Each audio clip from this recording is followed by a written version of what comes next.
Hi అండి. మీ స్నేహం Telugu blog స్నేహితులందరికీ కూడా నమస్కారం. అలాగే శుభోదయం అండి. రోజులానే ఈ రోజు కూడా ఉదయాన్నే పూజ అయితే చక్కగా చేసుకున్నానండి. చాలా ప్రశాంతంగా అనిపించింది. ఇగో చూడండి మన బృందావనం ఎలా కళకళలాడిపోతూ ఉందో. చక్కగా తులసి దళాలు, చామంతి పూలతో చక్కగా అర్చించుకున్నాను ఇవాళ. చాలా బాగా అనిపించింది. ఇగో వెంకన్న స్వామిని చూసారా? నెమలి పింఛం పెట్టుకొని ఆయన కూడా కృష్ణుడిలానే కనిపిస్తున్నాడు నా కంటికి. ఇదిగోండి మన బుజ్జి గోపాలుడు ఎంత చక్కగా ముద్దుగా నవ్వుతున్నాడో అసలు ఉయ్యాల్లో కూర్చొని. మన బృందావనం రోజు ఇలాగే ప్రతినిత్యం కూడా మంచి సువాసన భరితమైన పువ్వులతోటి చక్కగా కళకళలాడుతూ ఉంటుందండి. ఇంకా కామాక్షి అమ్మ. కామాక్షి అమ్మని చూస్తూనే ఉన్నారు కదా మన వీడియోల్లో. శ్రావణ మాసం ముందుగా వచ్చారండి మన ఇంటికి.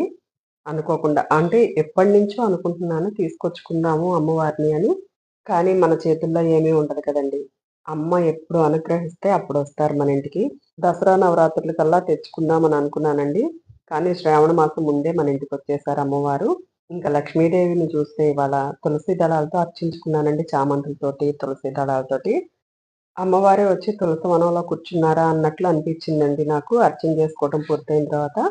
హారతి ఇద్దామని చెప్పేసని చూసేటప్పటికి నాకెందుకో అర్చన చేసిన తర్వాత అమ్మవారు అలా ముద్దుగా చక్కగా వనంలో వచ్చి కూర్చున్నారా అన్నట్టు, వన విహారం చేస్తున్నారా అన్నట్లు అనిపించింది.